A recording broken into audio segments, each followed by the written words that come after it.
Hi. Okay, look who's late. Me. Let's see if anybody's there. I've got these readers on. I'm looking forward to crystal clear vision without the aid of glasses, or perhaps I need to meet a doctor and have LASIK done. Let's see. They're pretty color, but they're annoying. So let's try these ones. Ooh, I can see you much better. Actually, I really can't. I don't know. You know what? I think my vision must be in the process of changing, because maybe it's just getting worse. Who knows? I'll say hi. You guys there? Hello? Okay. I'm going to give you a couple seconds because I know that there's a delay. And I'm always in such a rush that I think that I've not got anybody there. And then I go back later and I look at these posts and there's all these people saying, hi, hi, hi. And I had no idea. So, I had a few things that I wanted to say, and I was listening to the reading. I hope that the readings haven't been confusing for you guys. They're confusing for me. I was told to do two. I wanted to do them together back to back, but there were reasons why, for my own safety, that they weren't to be done. Also, certain amount of time has to go by because the messages were supposed to be being released at a certain time. Also, I needed to be in certain places and events had to take place in order for me to get the new messages that were coming through. So it had to be a two-parter, and I kind of linked them together. And then when I went to post it on my website, I heard from Spirit, you need to post the second one first. Hi, that was a hi. See, now somebody said hi and I don't see comments. Lame. Why don't I see comments? I'm going to say, I have to say something again. Let's see, maybe I'll just do some little thing. There. Hi. There I see a face. Okay. It takes a little while. Okay, so you're going to have to go back and listen to this because I don't want to keep repeating myself when people join on. On my website, I have posted the second reading first because as I listen back to them, it's funny. I don't know why Spirit shows. Probably because it's more professional, the second reading. The first reading was fun and insane and crazy. And I think what's funny is the way I was dressed in the first one, where I was dressed in like Dora the Explorer in a pith hat. And I was up about 50 feet high in a eucalyptus tree that I had just climbed barefoot, and then the second one I was dressed in a dress, my hair was tied up, all put up, and I was in kind of like a chapel area, and it's funny because I think it's just showing the different sides to who I am, and so that's another message I keep getting from Spirit over and over again. Don't be fooled by appearances. Don't be swayed by a pretty picture, because you don't know what's underneath it, and don't be swayed by something that looks a little strange, because you might be swayed by it. So I put both up. I thought it was important for both sides to be put up. In the first one, I was speaking like a demon. I was just like, brrr, everything was coming out really, really fast. I was on fire. I was excited. I was very childlike. My energy was very childlike, but then I was very forceful at the same time. So again, childlike. I'm thinking of the words petulant child. It comes out a lot in me, and it's okay. I'm embracing both sides. And then there's the more professional lady that's also there. So don't be fooled. Don't think I'm a spaz all the time. I'm not. So right now this reading is probably a combination of spaz and ladylike. I wanted to say, and I don't know if she's on yet, and I didn't give people too much of a warning that I was going to do this, but a few weeks ago when I did a live feed, I was saying something about wanting to get the vampire deck and how I never got it because I was nervous about the whole vampire energy. I was dealing with a lot of vampire energy draining me. I was battling that quite a bit, and I thought I didn't like the negative connotation. Now there you go. See, don't be deceived by appearances. And the person, Jaqui, says she had an extra deck, and she goes, I'll give it to you. And I asked her about it, and she said it's not what you think. And it's the dark and the light. And she said, think about the vampires. They've been in this world for a very long time. They've seen a lot of things happen. They've got a lot of compassion for having gone through the darkness. And we all have to go through the darkness. We have to embrace the darkness in ourselves. So I got the deck when I got home. Before I left, I left with the Shapeshifters. Spirit told me, bring that for me. That was my deck that I resonate with very much. And then when I was up there, I got the new deck. I really like Lucy Cavendish, the way she does things. This is the new one, the fairy tale oracle, and I've done a couple readings up there, and they're all based on the fairy tale stories from like the Brothers Grimm, the old fairy tales, Sleeping Beauty, Snow White. I haven't even gone through them. I'm not going through the book ahead of time. I'm just allowing Spirit to bring them out when they need to come out. And they've all been linking together with the messages that we've been getting. And then when I got home, I got the deck from Jaqui, Les Vampires. And I actually really like it. And I wanted to show you. It was so cool. I got this card, and it's funny because I opened it up and look it. It's full of hearts. It's full of love. Isn't that the neatest thing ever? And she wrote something really, really special. I want to share it with you guys. I am goddess, and thou art goddess. Within me and without me is she, eternal, yet ever becoming, and ever becoming, and in all womanhood we see her face. And it's by Vivian Crowley, Phoenix from the Flame. So interesting, we've been having a lot of talk about the phoenix rising from the ashes. Dear gorgeous Sherry, I hope you love the cards. Much love, Jaqui. So yes, I do. To get a little pocket full of love like that was really special. And talking about the phoenix, I told you guys that I hung my pith hat on the wall, and I'm going to light this up here. Hi, Paul Newman. Hi, I fed you. Say hi, Paul Newman. Hi, Panu. This guy thinks he needs to eat all the time. I love him. He is growing child. Hi. Okay, so I hung my pith hat, and I've got some pretty interesting messages with it. Because again, on this side I told you, Albert the peacock presented me with a writing pen. This one is a very stiff, it's a wing feather. So it's the phoenix has taken flight and he's strong again. And again with him is this is the dark and the light together. We have the seagull feather, which is also very stiff, and it's a wing feather that was brought to me. And then above it is the raven that's bringing back the apology, and then the cormorant, and the cormorant is talking about having the ability to dive down deep under your emotional waters and bounce back up again. And then the healing from the eucalyptus, as well as helping get rid of congestion. Now, the vulture is in the background.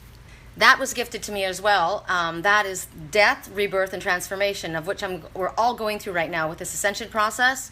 Also, in personal lives, people are having things like that going on. I'm literally going through it in my face. My skin is literally peeling off, the dead dry, and it's horrible. It's very embarrassing to me, actually. I feel like in 3 weeks I aged like 20 years.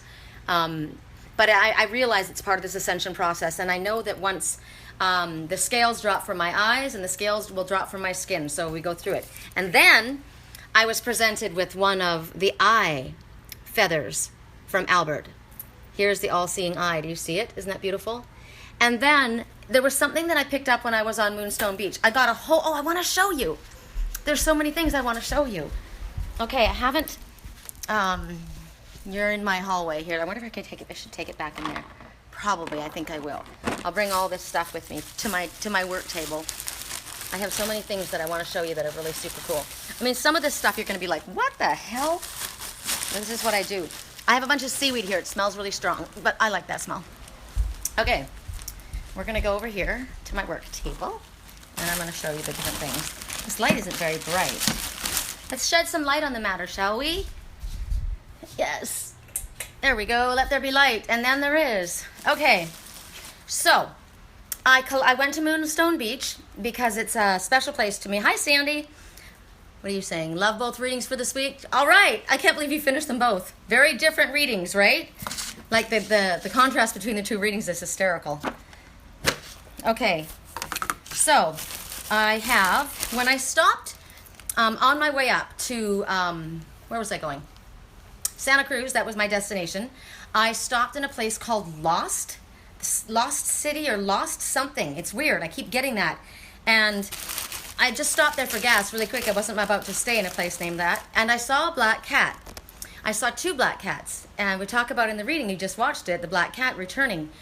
I saw this farmer's field, and I thought, oh, I want to take a picture. It's so beautiful. And I went out to take a picture. There's something about me taking a picture. That's me capturing something that's trying to be hidden.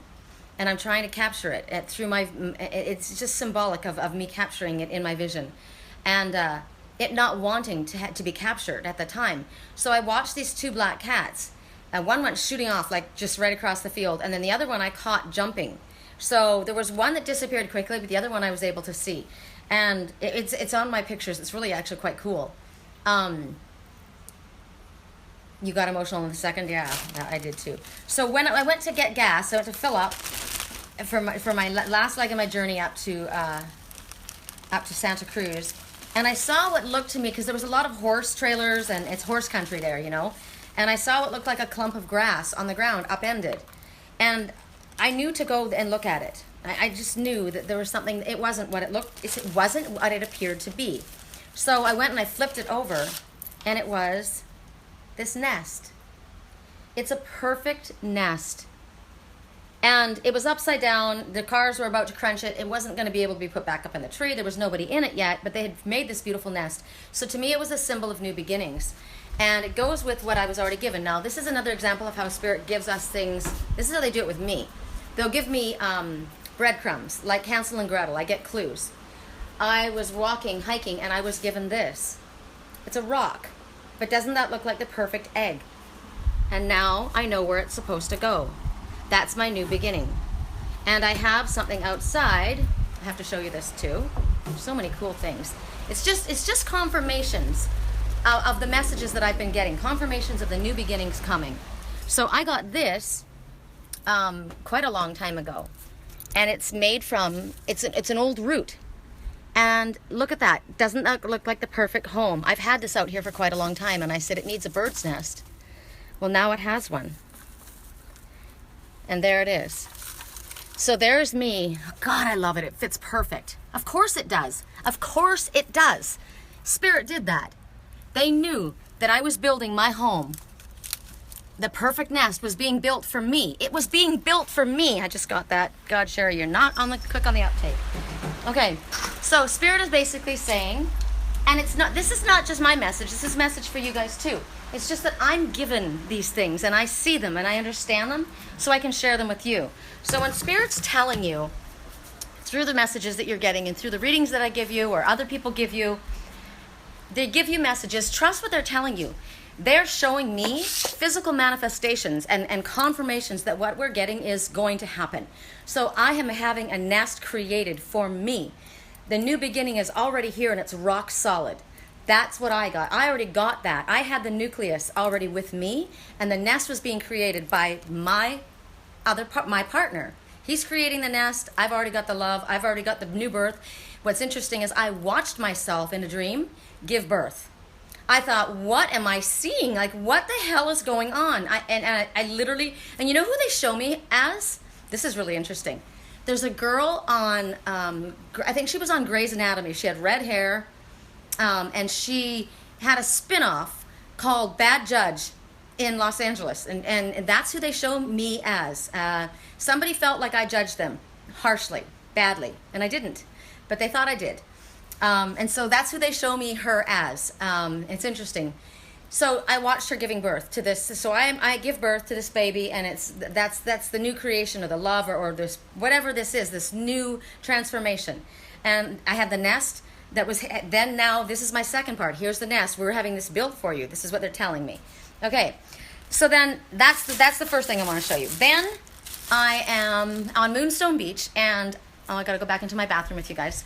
When I was on my quest 2 years ago, you guys asked me, I said, what is it you want to talk about? What is it you want to ask me? And somebody said, we want to know about your guides. We want to know how you are guided. And I said at the time, I don't know who my guides are. I don't have guides. I just kind of listen to Spirit. I don't have guides per se. And at one time I dismissed my guides, and another time I dismissed my archangels until I recognized who my guides were and who my archangels were, because it's important to me that I know your name. If I don't know your name, we're not really close friends, right? And if I'm going to be working with someone, I want to know their name. So I know I work with Archangel Metatron, Archangel Michael, Archangel Raphael, specifically. Other ones come in too, but those were the ones. And my guides is definitely my mother. My grandmother has shown up in this last trip, but mostly my mother. Other guides that are there, I don't have interaction with them if I don't know who they are. So anyway, I go up to Moonstone Beach, because I said to you guys, all right, I don't have guides, but what I'll do is I'll wake up tomorrow morning and we're going to go on a quest. I heard that in my dream. We're going to go on a quest. So I said, what I'll do is I'll just allow my higher self to tell me where to go. And I'll just listen and I'll stop when they tell me to stop. And I was guided the whole way up. Now, in that dream, that's the dream where I was shown this winding road. And I thought, that's the road to Big Sur. So then in my head, okay, that's my destination, because I love Big Sur. I love the trees. I love the mountains. I love that whole area. I love the coast of California. Then I got to, somebody said to me, have you been to I stopped at my friend Jack's in, where did he live? Long Beach. I ended up hanging out there for 2 days. It was a nightmare. And he said, have you heard of the Self-Realization Center? There's supposed to be another one, because I go to the one in Encinitas. And he said, yeah, there's one in Pacific Palisades. So he showed me how to get there. And as I go there, it's by Malibu. And I go to the Self-Realization Center. And then somebody said, I asked, is Topanga Canyon close by? Because someone was talking about Topanga Canyon. And they said, yeah, it's just up the road. Like, it was literally 2 minutes up the road. And there's a labyrinth at the top. So I thought, okay, so I'm guided. You go up there and it's a windy road. And I'm thinking, oh, maybe this is the road that I saw in my dream. When I got to the top of the road, though, after a while, I saw this big, beautiful carved wooden door. And I saw something that was carved in wooden in the altar area inside the Self-Realization Center, but it wasn't the door. I was trying to make it be what it wasn't. So don't do that. When you see something in your dream and something kind of fits it, it's not it. When it fits it exactly, it's it. It's like I had a charger for my headset and I have a charger for my cell phone. They look identical, but the little piece at the end is just bent a little bit and they don't fit. If you don't have the right charger, it's not going to fit. It has to be perfect. So I get to, I'm doing, there's so many things, I can't even tell you all the stuff along the way. But that's when I finally got to, just before Moonstone Beach, I saw Town of Harmony, 18 people.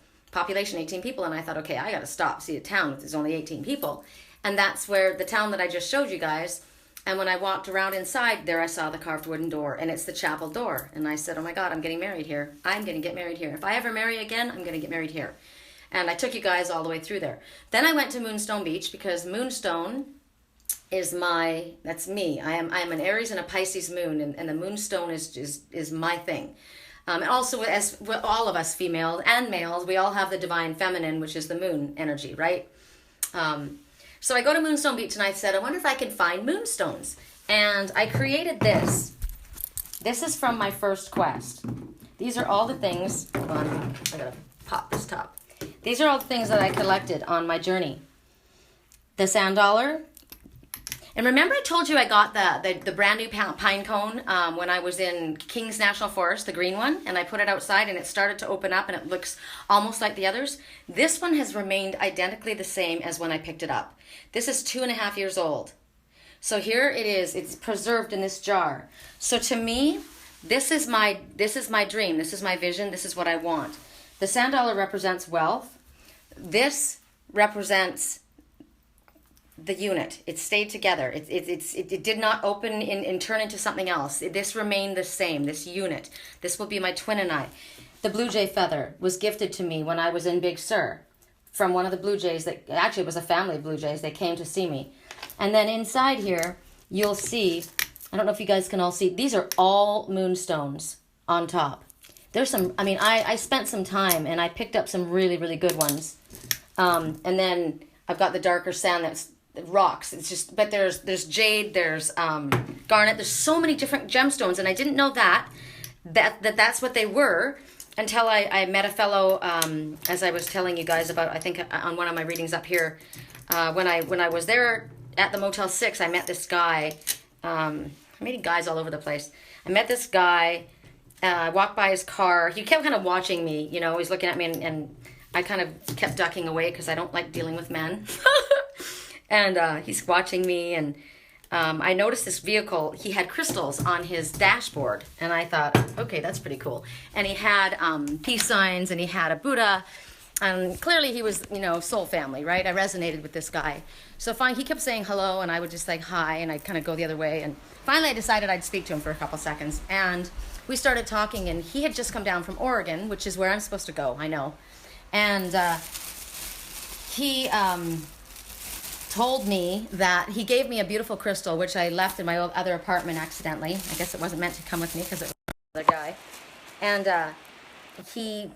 he was saying how the stones that are there, there's jade, there's garnet. He says these aren't just regular, these rocks, these are crystals that are here. And he pointed them out and he showed them to me. So that jar is wealth and abundance and knowledge and connection to earth, and I love that. So this time when I went to Moonstone Beach, I decided, oh, I wonder how I can do this. There's such a mess in here. I decided that I would pick up a bunch of things for my daughter. She kind of follows after me. She's much more creative than I am. She knows how to make things really cool. And I decided to pick up some things that we're going to create something out of. Now, I got to let these go outside and dry because they're kind of slimy. This is, if you could see this in the light, this seaweed. It's so rich and burgundy. Look at the color. So beautiful. And I've got the bark. We're going to make something out of this. Now, there's a reason for all of this. Hold on, guys. Oh, Lord, this is very slimy. Some of this stuff may not work out because I didn't think about I didn't think about it too deeply about it getting slimy. So some of it got real slimy. That's the seaweed. What I did, I saw, I should have done this last night, but it was so much to do. I saw somebody make a natural, kind of like, they had the seaweed hanging, and it was kind of like a wind chime like that. So I got to wash it, get the slippery stuff off. No, there's no animals on it. I cleaned it all off. They had these little guys hanging like wind chimes. So that's what that is. I'm very careful about not bringing any animals back. You know, making sure there's nobody in there. I want to show you. There was moss on the beach. Now, did you guys hear about the moss? If you're in the forest or if you're out there hiking around and ladies, you got to go to the bathroom. Guys, you can go to the bathroom. You can just stand there and pee. I'm going to get one of those things that girls can pee into, those funnel things, so that I can do that too. But in the meantime, there we are. We got to go pee, and what are we going to do, right? What are you going to wipe yourself with? A leaf? And what if it's poison oak, or what if it's poison ivy? And my friend Randall said the natives take this moss.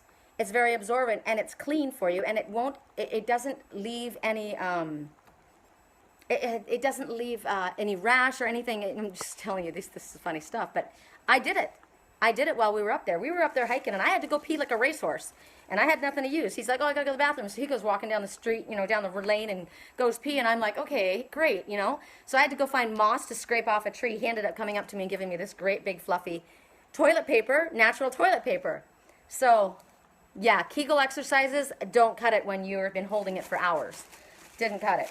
So in this bag, I got to put you guys down for a second. I'm sorry. Hold on. I got to open this up. I wonder if you'll be able to see it. Probably not. I'm going to have to dig through. This whole bag, this way, I picked up tons and tons of rocks and moonstones. There's lots of moonstones in here, and there's other gemstones. And this is what I want to show you. Medicinal. I guess I'm going to have to do it in the sun. I'll open my curtains. I know this sounds like I'm totally all over the place, discombobulated, but there's a reason I'm supposed to be showing you this. First of all, the moss you can use if you are a hiker. Okay. This is the black sand. I happened upon this sand. And you can use it as a poultice. It's very, very healing. Look at the crystals and the mineral crystal content in that. Can you see the diamonds in there? This sand is incredible. Now, I got bit by... Hi, Lily. What? It's not all about you. Yeah, never mind. I got bit. Now, see, she's demanding attention. What? What? It's beautiful out there, isn't it? Although it's hot as hell. Okay, hold on. We'll just give her love. Okay. So, I got bit really bad by mosquitoes. I was eaten alive when I was up in... which was a message about... if you watched the reading yet, the fellow that was really nasty to me, I was being eaten alive energetically. I was literally being eaten alive. And my ankle swelled up to twice the size. It reminded me of my grandma. My grandmother used to have swollen ankles. She was like 85 or 90 and swollen ankles. And so when I was as I was going along, I told you how the messengers will stop us and tell us what to do. Well, I had the raven called to me, so I walked over to it. The feather was dropped. I went to pick it up. I saw the crystals. I sat down, and I thought to myself, they told me, go to the crystals for your healing. Go to the crystals. And I'm looking at the crystals in this sand, and I put it as a poultice on my ankle, and it brought the swelling down in my ankle. Pretty freaking amazing. And then, okay, we're going to go back. We're going to do the readings. Yes, we are. Relax already. Everyone's like, where are the readings? Okay. I told you how, and I don't know what this, maybe it'll come to me as we talk, or maybe you guys will give me the answer for this. I found this tree. I don't know what the tree is, but when I don't know what to do and I don't know what direction to take, it's Spirit says walk. Spirit says go outside. So I was sitting at San Simeon Hurst Park, and my battery was dead. So I couldn't go anywhere. I couldn't film anything. Because if I'm going to go and I'm going to see something amazing and I couldn't capture it, I would have lost my mind. So I had to wait there, and I was kind of like, what do I do? What do I do? I don't know what to go. I don't know what to do at this moment. And I just heard, get out and walk. You need to walk barefoot on the grass. So I got out and I started to walk, and that's when the seagull came to me. And I noticed that the seagull, that's why it was our totem, and I noticed that the seagulls, all of the seagulls were sitting. They were nesting. Now, remember someone's making me a nest? The seagulls were nesting. The ones that were on the move were the dark birds. The ravens were moving. The cormorants were moving. The vultures were moving. They were all moving, but all of the seagulls were nesting. They were waiting. So I was to just sit. I was just to wait. So I thought, all right, I'll charge my phone, and I just was walking back and forth, and I thought, I watched this seagull, and I walk over to this tree, and I see these all over the ground. These seed pods. And they're hollow inside. They look like figs, don't they? I don't know what they are, but they're badass. And so I collected all of those. There's a reason. I'm going to find out what that is. I just had to do it at that moment. So what I got was that the tree has bared its fruit. The seeds have fallen. The seeds the seeds have been dropped. The work that you have done, you've dropped your seeds. You have dropped the seeds, and they have opened. That's what I feel it means. And there was a lot of them, and so it feels as though my work has been done. In a certain area, my work has been done, and now I'm allowed to rest. That was the whole message to my trip.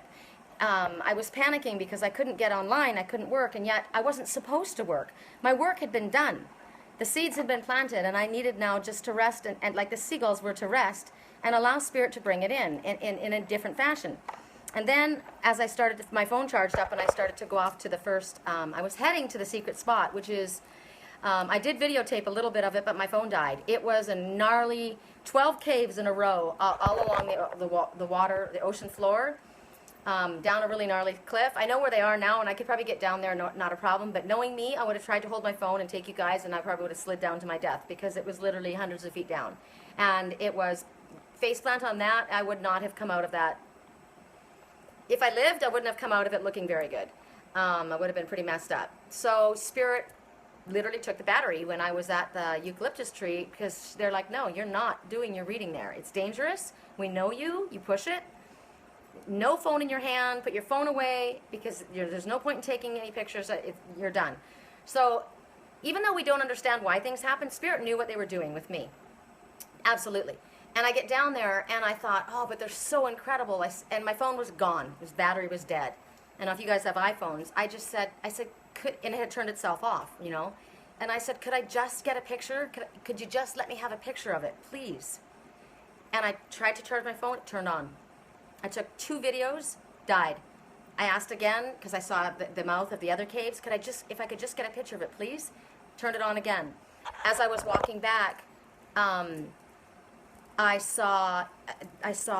talking to the birds the whole time I was going back. I was annoyed. I was saying, you know, I'm calling on the wisdom of my raptors, and I want my raptor vision back. I used to have eyes like a hawk.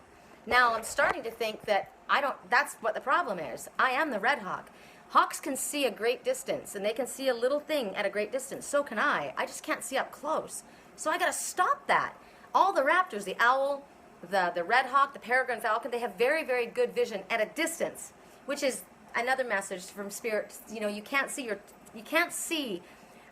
too close to see it. You need to back up and see it from a higher perspective. Got your message. So now can I have my vision back? So I put these on as I was hiking, and it was dangerous because it magnified. I don't want things magnified all the time. Sometimes I need to magnify things in order to see things up close. You know, I don't mean just visually, I mean spiritually. But I want to see the truth. I want clarity. I want reality. I want to see what is truthfully in focus. In focus, I want to see what is real and truthful. I don't want to. So maybe for myself, and this is for you guys, maybe if you're having issues with vision, you're making it bigger than it needs to be. It's simpler than you think. Don't magnify things. Just see things as they are. Don't go too far forward. Don't go too far, don't blow things up. Just allow them to be as they are. There's all kinds of messages that come. But still, I'm having this discussion with all my avian friends as I'm walking along, and I was saying, I would really like to see you. I would really like to be able to notice, if that's a hawk sitting up there. Is that a hawk or is it a peregrine falcon? I can't tell. It's bothering me. And as I was walking along, talking away in the forest, right in front of me is a deer, like literally right in front of me. I didn't have my camera. At that time, I didn't think about asking if I could just take a picture because I felt like he was just for me. He was my stag. He showed up for me. And as I talked to him, I walked towards him. I can't tell you how close I got to him. It was like the bears. I got so close to him, and I was just talking. I said, "You're very beautiful." And he looked at me, and he just kept chewing on the grass in his mouth. And I said, "You know what? I'm just going to go up here because I can't go to the right. There's bushes right here. I'm not meaning to disturb you, but I can't go to the right yet. You're going to have to let me get a little closer, and then I'll go and I'll let you have your space." So that's a message to me too, to my twin. You're going to have to let me get a little closer. I'll let you have your space, but you're going to have to let me get a little closer. I can't go completely off to the side. So I go up, and I was probably 5 feet away from him, and I turned my head and I said, "I'm going to go there." And he kind of stepped to the left, and I stepped to the right, and I went down my path. He just kind of looked at me, no problem, and I just said, "Okay, I'm going to talk to you later," and I left, which was my vision for myself. See you later. I'm on my way. You do your thing. I'm doing mine. So then I move ahead, and I see a blue jay in the wood, in a bark, and I took a picture of it. I haven't highlighted it yet. I'll show it to you guys. It's amazing. And I said, "Can I please just get a picture of that? Can I just get a picture of that?" And I tried with my phone, came back on. I got a picture of it. So then, remember I got the vulture feather, and I got the black raven, and I had another one, and I wasn't certain what it was. And I said, "I need to know what this feather is." It's not a vulture feather. I know it's not, and it's not a wing feather. It feels like it's a tail feather, but I don't know what it is. So I walked along the cliff, and I see an entire tree filled with cormorants, and I think, "Oh my God, it's a cormorant." So I have to. So now remember, I don't know if you guys watched the video of when I was at the train station, and I was walking past the pond, and I heard this noise, and I told you there was this symphony that I heard, and everybody said it's bullfrogs. It's not bullfrogs. It's the sound that a cormorant makes talking to the other cormorant. I heard them talking to each other. It was phenomenal. And I couldn't find a feather. And I thought, it's not supposed to be that difficult. I shouldn't have to search for it, which is another message. The seagull. When I was walking up to do the reading, I saw one of the seagulls, and it was floating in the water. And it just was sitting there next to me, kind of like paddling along. And I said, "Funny, I know obviously they've been in the water, but I've actually never watched a seagull paddle along like he was swimming in the river." And he was in the river, the brackish water, right where the river meets the ocean. The seagull is definitely me. Merlin as well. I told you how we need to be in brackish water, which talks about compromise, right? The ocean water is intense, it's wild, it's powerful, and then the river is flowing, and it's natural, and it's cool. It can be pretty rough too, but there's a compromise coming between these two elements. Coming together, they meet in brackish water. So it talks about two powerful forces coming together, which is my twin and I, absolutely, and you and spirit, I and spirit. Powerful forces coming together in a place where they can meet in a compromising position, where they can both they both do well. The sea animals, like Merlin, my dragonfish, which is hysterical that he's a dragonfish. I've been seeing dragons everywhere, and I'm an Aries dragon, lives in brackish water. And anyway, so that was all there, so I knew that the seagull was for me. And as I watched her, I thought, well, okay, she's gone from nesting to just kind of gently paddling in the river. There's no rushing. The river had slowed down. It was very, very smooth. She's done her work. I've done my work. I've planted my seeds. I've done my work. It's opened up. I don't have to do anything now except for allow myself to receive. It's time for me to receive. So for you guys, these are messages are not just for me. These are messages are for you as well. If you've done the work, you know, you've done the work. The seeds are open. You've done your work. Allow Spirit to bring it back to you. There has to be a balance of giving and taking and receiving, giving and receiving. I have had a way out of balance issue in my life. My whole, wow, that just hit really hard. My whole life. Sorry, I don't even know what this is. Imbalance. Wow. You know what? I don't feel like I'm feeling myself right now. I feel like I'm picking up somebody here. Because that, or maybe it's my twin. There's been an imbalance in my life, which is the truth, between giving and receiving. I have a very hard time receiving. I hate when they do this. Oh, God. So, they literally had to dump a bucket of open seeds on the ground and say, you've done the work. You've done the work. It's okay to let yourself receive. And so when I went to, and remember I told you we had to do, there were so many different meanings of why we had to have two different readings. Why one was, why my battery was used up. When I was able to restart my phone so many times, every time I asked Spirit, every time I said, could I please take a picture? They turned my phone back on. Don't tell me, oh, that happens, you're just giving your battery your time to charge and recharge. I wasn't giving it time. It was literally happening one right after another. And I asked and I received. So you have to allow yourself to receive, and you will receive. So when I got to the second site, the next day when I went to Harmony, I saw, remember I told you I wanted you guys to see the eucalyptus. And when I was in the forest, I saw these eucalyptus seed pods. And I picked up a whole bunch of them. And they had been opened as well. Now the eucalyptus talks, the message of course in the reading, if you watched it already, is about using it for medicinal reasons. For the fragrance, it helps with congestion. It helps relieves congestion in your mind, your head, your heart, blocks in your life, your physical body. It's used in poultices for healing. So what they were telling me is these seed pods are open too. So what they were telling me is you've done the work, and what you've done, it's diffused the situation, and it's allowed things to breathe. It's allowed things to open up. Now there's going to be forward movement, and I know now there's going to be forward movement because, are they in here? Oh, shoot. I must have them in a special box, a special bag, and I don't want to go looking because this is taking too long. But while I was doing the reading, you'll see it when I did the reading, all of a sudden I was hearing bang, bang, bang, and something dropped on my head, and I thought, okay, they're going, even if I can't see it, they're going to literally drop it on my head so that I notice it. And I went and I picked it up, and it was a brand new eucalyptus seed, and it was bright green, which is the color of healing and your heart chakra.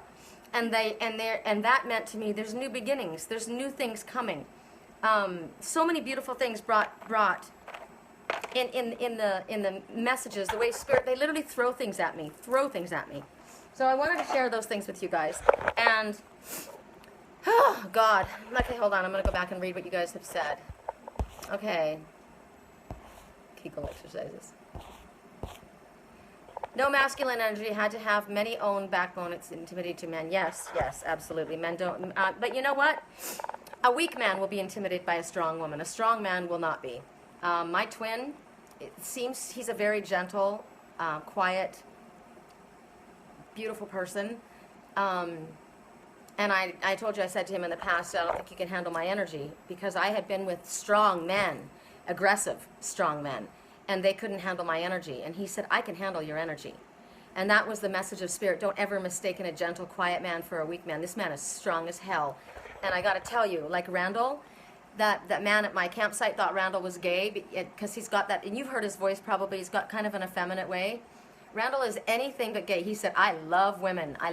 He liked me, but he knows where I'm at. And but the love and the compassion and the gentleness from this man just exuding, that is power, that is strength. And that man never lost his cool with me. He said I never flustered him. Didn't matter if I was hyper, it didn't matter if I was all over climbing trees. Nothing. That's a strong man. That man can handle my energy. You know, and he doesn't have to be like I was married to for 10 years in an abusive relationship. That man couldn't handle my energy. That's why he abused me, because he couldn't control me. I will never be controlled. No one should ever be controlled. The situation with that person is when things would start to get out of hand, I would say, you know what, I need to go, because that's what I do. Somebody asked me, what do you do when you get angry? I walk or I clean. I just need to get away from where you are. Just let me go. But he wouldn't let me go because he was afraid that if I left, I would tell somebody what was happening. So he would grab me and throw me against a wall, down on the floor. It was awful. And I fought. I fought him. I fought back. I mean, I was bruised and battered because I fought back. I'm not going to let anybody kick the shit out of me, you know? And he was weak. That was a weak man. He felt the need to use his strength to overpower me. You overpower me with love. You will knock my socks off with compassion and love. You can take the fire away from me with kindness and gentleness. And that's the way it is with so many people. That's what diffuses anger. Love. Right? Not smacking somebody, not yelling at somebody, not trying to control somebody. By loving them. That's how you can and handle a situation. You watch a fire-breathing dragon turn into Puff the Magic Dragon. I can go just like that, and it's all in the way that you handle me. And it's all in the way, and I learned that as well for others, right? All of these things happen to us. We all go through these things because we learn, because of what we've gone through, how to handle other people, right? And now, of course, I look back in my life and I think, God, did that have to happen? You know, did I have to go through that? Yeah, it did, because this is what my path is. This is my path, and not only do I understand what you've been through, I've been there. I can very much empathize with you because I felt that energy, and I've lived it. So we all go through things, and sometimes they're really horrible, and we don't understand why the goddess, mother, father allow us to go through it. But it helps us be strong and helps us help other people. We can do that. Okay. Oh, Sandy started crying about the eucalyptus seeds. I let my past relationship kill my spirit no more. I need to be strong. Physical scars remain, but I'll be better. Hey, dude, I've got scars. And there's people that have really, really bad scars that none of us will see. But my grandmother, like I told you, when I wanted to just go into my head and lose my mind, she said, well, yeah, that would be lovely, but you're not going to do that because that's not the way we're made. You have 2 children. You need to pull up your bootstraps, have a good cry, get it over with, and move on, because that's not happening. So we can either, we get to choose all the time. I did a reading. I told you I had to do a reading today. I won't be working with that person again. I told them I won't work with you again. Something didn't go the way she wanted it to go because she didn't listen to the guidance Spirit gave her. It was very loud, and she said I felt used, and I said the person didn't use you. You allowed yourself to be used. You threw yourself out there. Well, I told him I don't want to be a backseat girl. He treats me like a backseat girl, and he got very angry, and I said he didn't treat you like a backseat girl. You did. You treated yourself like a hooker. This man never said he was in a relationship with you. He told you where he was. You forced the issue. You didn't do what Spirit asked you to do, and now you're here. And now you're feeling this way. And then she proceeded to tell me that she was going to go to the place where he was and go to find the woman that she thinks that he was with and show a picture of his private parts and say all of this stuff, and he does this and he does that. And I said, why would you do that? Why would you do that? Well, because he deserves it. And I said, no, he doesn't deserve it. And then it flipped to, well, will I be with him again? Can you see us being together in the future? And I said, absolutely not. Well, you said before that was happening. And I said, every single day, I said, for somebody to say what's going to happen in 8 months from now, if they're going to tell you that this is what's going to happen then, they're lying to you. Because everything we do has a flow-on-flow effect. Everything you do or don't do, everything you fail to do, will affect the situation. And I said, you keep moving in the direction that you're going, you will make certain that you never see this person in your life again. Because you are throwing out bitterness and anger and vengeance and jealousy and the energy that you are exuding right now. I said, I realize that you're upset. I realize your feelings are hurt. You're feeling rejected. So work through it. Right now, Spirit's saying that right now, compassion, tolerance, and gentleness is necessary. You need to work on yourself right now, because right now you're a scorned lover, but you put yourself in that position. Remember the message about the one that was feeling forlorn, the little one, the scarecrow, that said hurtful and nasty and vicious things about somebody? And Spirit was saying, you need to ask yourself why you're feeling alone. What part did you play in this? Why do you feel like the world is turned against you? What did you do? Is it time for you to take responsibility for your own actions? Is it time for you to make amends to somebody? Look at what you've done. I went back, and like, as I said, I was hurt by something that my twin said to me. I didn't get angry at him. I did get angry, but I wasn't angry at him. I was shocked. But that hurt his feelings. He's very sensitive. We didn't discuss it. He asked me if he hurt me. I thought he meant something else. I said no, but it did. It hurt my feelings. 2 years later, Spirit showed me the same situation from his perspective, and it really hurt him. He didn't mean the way I understood it. I hurt him, and I didn't mean to hurt him. The man is loving and gentle and kind, and I misunderstood something, and yet the way he spoke to me was inappropriate. So what was his part in it? We both had a part in it. We both share responsibility in the miscommunication of what went wrong. And so it's on both of us. So with this person that I was speaking to, I was trying to explain that. I said, look, I'm an Aries. They use me to give the readings that are harder. And I'm going to speak to you blunt. I'm not going to give you a candy-coated message. I'm going to give you the truth. And the truth of the matter is right now, the energy that you're sending out is negative. And I said, it's such bad energy. I don't want to work with you. I said, you're not listening to what Spirit's giving you. It's toxic to me. It's toxic to him, and it's toxic to yourself. You are making yourself ill. You are making this whole situation a putrid situation. And you have the ability to change that. You have the ability to change. Every day we get every morning when we wake up, we get a do-over. So you have the ability to change the situation, and this is what Spirit's telling you. She would not hear. All she was saying, all I could get, and all that kept coming forward, and our time was up by 15 minutes. And all I kept coming forward from her was what she was going to do to get back at him. I'm going to tell this girl this, and I'm going to send a picture of this, and I'm going to do this, and I'm going to humiliate him, and then the next breath is, will he come back to me? And I said several times, I can't work with you anymore. And she said, okay, but can you just tell me if he's coming back? And I said, I can't work with you anymore. She didn't hear what I was saying. I wasn't saying, I got to go, our time's up. I'm saying, I can't work with you anymore. Look at the messenger that just came on our railing. A red-breasted finch. And the red-breasted finch says, I hope you can see him. Can you see him as beautifully as I could? Could you see him like I could? The red-breasted finch is I love that. Talks about a great deal of sudden activity happening. There's a lot of other things. But anyway, I will tell you right now that that's how strong Spirit is talking to us about allowing ones that have crossed your boundaries, you know, the ones that you can heal relationships with and mend, that you can do that. But there are ones that you don't want to walk that path again. You don't, once you have recognized that they're vampiric energy that is negative in your, you know, that is, I literally got a reading for myself while I was doing the reading, and it was saying that you're about to have this things are about to come to a head, and you're supposed to keep your cool. Don't say anything that you don't, you know, wish. Like, don't react. Don't be the reaction, Sherry. Be the action. So I took control of it, and that's the message about how there are some that you're not going to allow them to cross your boundaries again. You're not going to allow them back into your arena once you have evicted them. Once you have recognized what they have done, they're not allowed back in. And this is somebody that at this point I won't work with again, because my energy is very, very, very affected. Clearly, you can see how emotional I get with the energy that I pick up, even from just when I'm communicating energetically with you guys. I feel that, and I'm not going to carry it. So this is a message about strong boundaries. Okay, I said that I would do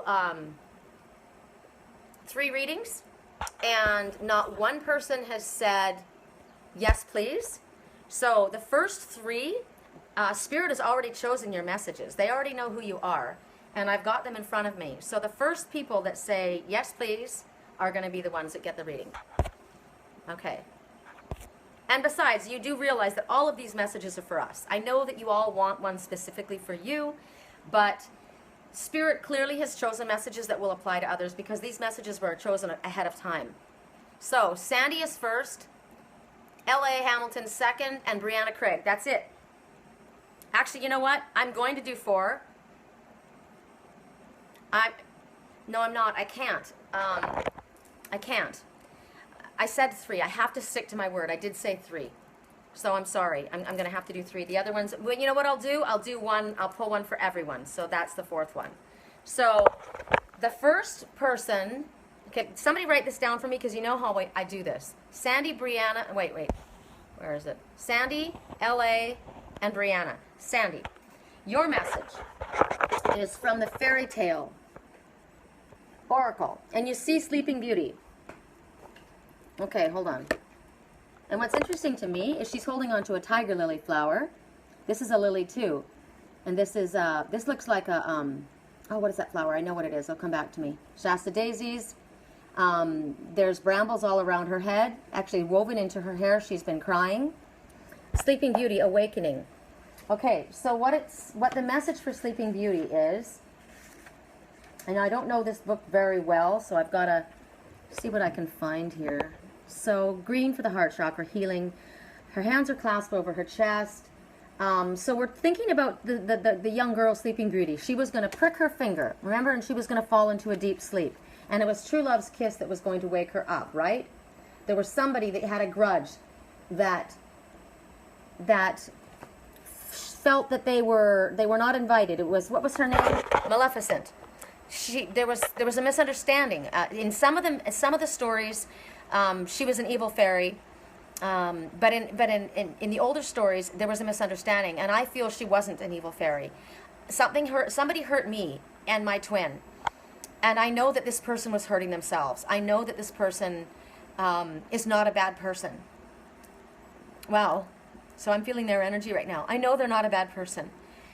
They were hurting, and there was jealousy and there was anger, and they took it out and they did something that was not cool, which is what happened here. She was angry and she was jealous because she wasn't invited, and she took it out on Sleeping Beauty and said that when she's 16 she's going to fall into a sleep, and she was separated from her family. The family tried to hide her and put her somewhere else, but when true love came along, true love was going to come, and that was the kiss from the true love was going to awaken this one. So what's going on is someone has tried to keep and protect you from information. They've tried to keep in. So this is my story, absolutely, and this is your story. So there's been information that's been kept from you. They've tried to protect you. Just like I said, I don't think this person is a bad person. They were trying to protect either me or him. They were trying to protect. And the truth of the matter was harsh. It was a harsh truth, and they were trying to keep that information secret. But the information that they were trying to keep from you was vital to you. It was information that was absolutely necessary. That's why in the weekly reading we got that there was going to be an apology. Someone's going to come forward. The truth is going to come out. There is no escaping the truth. So you're going to, another message to this, if that's not the specific message for you, that is my message, but if that's not the specific message for you, they're saying this is a challenge, like the brambles on her head. But you're going to be able to make your way through this challenge. In time, you'll find a way through this challenge.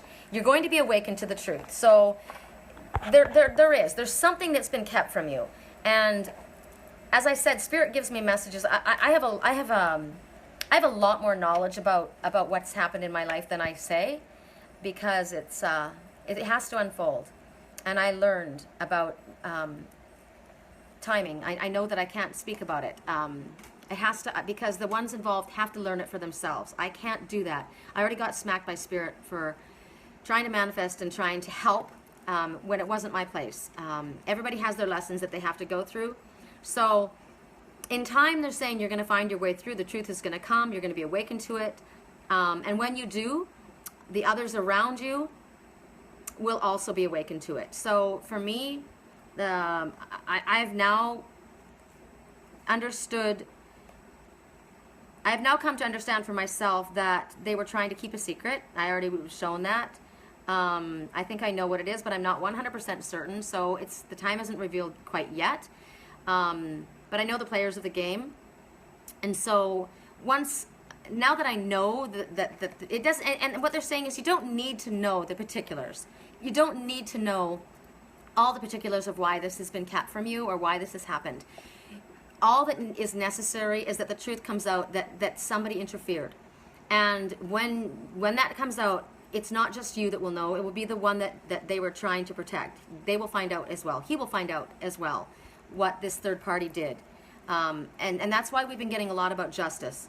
So it talks about a curse being broken, because it's been a curse. It's been, for me, It's been 2.5 years of silence, which is, I feel like Sleeping Beauty and Rapunzel in the tower at the same time, waiting for my prince. And I know who my prince is. That's what's so painful about it. It talks about the forests protecting you. And it's interesting to me because when I was walking through the forest along the coast, it wasn't the forest up on the mountain. It was when I got to Hearst San Simeon Park. I was walking, and remember when my battery was dead, and I was talking to the birds, and I was talking to that were coming to me. All of a sudden, the tall trees started speaking.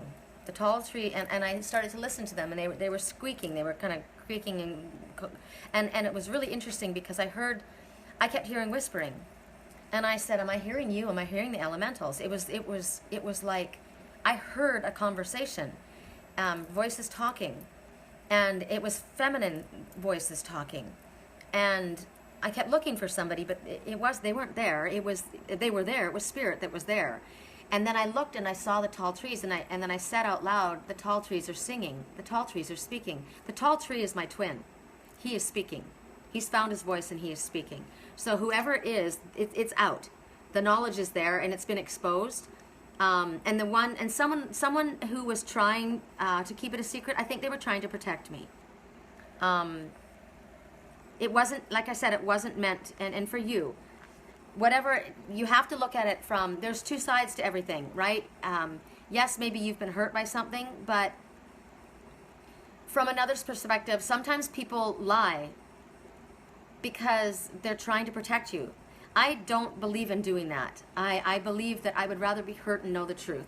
And that's what Spirit is saying, that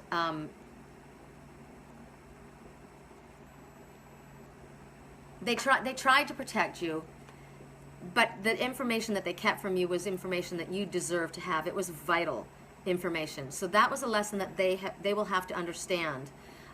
It also talks about the sins of parents. So it may have been a parent who did this to try and protect their child, not knowing who I was, misunderstanding who I was, and I understand that. I'm a mother too, and I forgive them. I'm a mother too, and I want my children protected, but you don't have to protect them from me. It also talks about the ignorance of your consequences. Don't be ignorant to what you've done. Don't be ignorant to the flow-on-flow effect of what happens, because in your haste to protect someone, you have hurt the one you tried to protect. You've hurt the person that you were trying to protect them from, and you've hurt the one that you've tried to protect. That is called ignorance of your consequences. Because you willfully hid the truth. And you don't have the right to do that. No one has the right to take the truth and hide it from if it's not yours to take. So you need to apply this however you see it, apply it in your life. I hope you understand what it means for you. Okay, yes. Yes, the truth will set you free. And I already know, because of I have prophetic visions. My twin has come to me and told me things, and he's shown me things. So the things that they were trying to protect me from, even he may not have wanted me to know. I've already seen it anyway. And it hurt me. And probably knowing the full truth will hurt me even more. But sometimes you have to, that's the forgiveness. You've got to work through stuff. You understand it. It does apply. Okay, perfect. All right, so why I have to cry through all this stuff, I don't know. It's not cool. So the next message is for, who is it? Who is it? LA. Okay, so your message, I'm going to ask you because I'm a little confused. I was given the messages and I heard a number, and then I think I reversed their order. So I don't want to do that. So I'm going to ask you one or two, and your higher self will know which it was, which message it was for you. So LA, you need to tell me the number 1 or 2. And I already heard it in my head. I know, it's okay to be emotional. You know, the higher I ascend, the more emotional I become. It's because I'm absolutely opening up. I'm not hiding anymore who I am. When I'm sad, I cry. When I'm emotional, I cry. When I'm happy, I cry. It's a cleansing. It's a release. And this is who I am, you know? And maybe the mother needs to see who I am in all reality.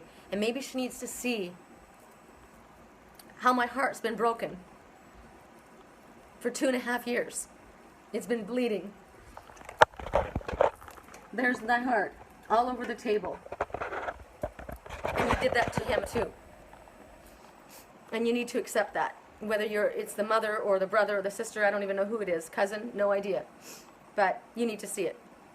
There are consequences for actions. I knew that, see, I already got 2, so I knew it was 2. I don't know why I don't just do what my higher self says. Because it's your choice, see? Because it was your choice. So I had already been given a message. I already heard number 2. I reversed the orders, actually. And I felt like I had, but I wasn't 100% certain. And I heard when I asked you number 2, but it's your choice. So I'm not going to make your choice for you. So I very much try and walk my walk and talk my talk. So the message that you get is fluorite. Now, the message with fluorite's been coming to me. Now, fluorite looks, I'm going to show you. Fluorite's been coming. We've been speaking about it several different times. I got it on this trip. I got it before we left. This is a fluorite bracelet. So look at the colors of the fluorite bracelet. There's purple, lavender, sometimes very, very light aqua, light purple, dark purple, right? Then they can be bright like that.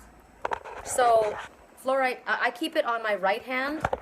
I had it on my hard hand when I was working with it, but I keep it on my right hand. I got this little bracelet at my one of my spiritual shops. It was probably like, geez, I think I got it in Sedona, and it was probably like $7. So when you are told to work with a special crystal, this is your crystal to work with. And remember, I have, we were getting use the crystals of the earth, and they pointed the ground, they pointed the sand with the crystals, and that was to heal my ankle. So it's powerful. The crystals are powerful. So I am to work, I wear this on my right arm, not on my hard hand, because I wear this is my heart side, the lapis is for my twin, but for my right hand man, he is my right hand man, and this was for him, the fluorite. It's also for me because we're connected.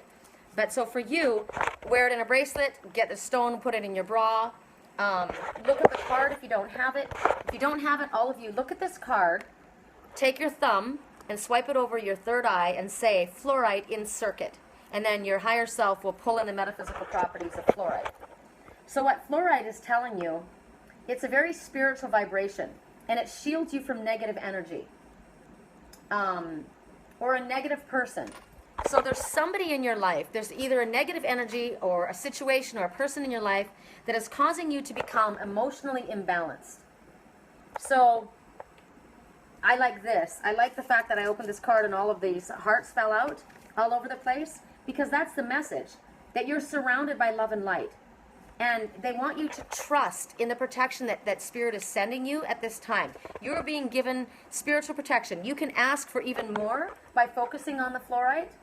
Let go of the fears and concerns and allow the healing to happen. The healing is from the crystals, just like I put my foot in that crystal of the earth. Allow the healing crystals of the earth to help you.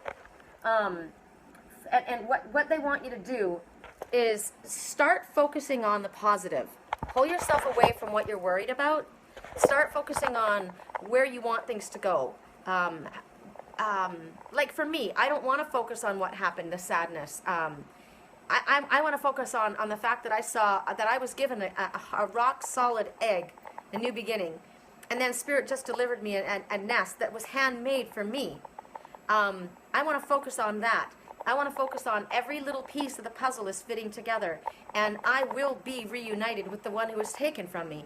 So I want to focus on that. So whatever it is for you, they want you to focus on the reality of what Spirit has been showing you, the result that you wish to see.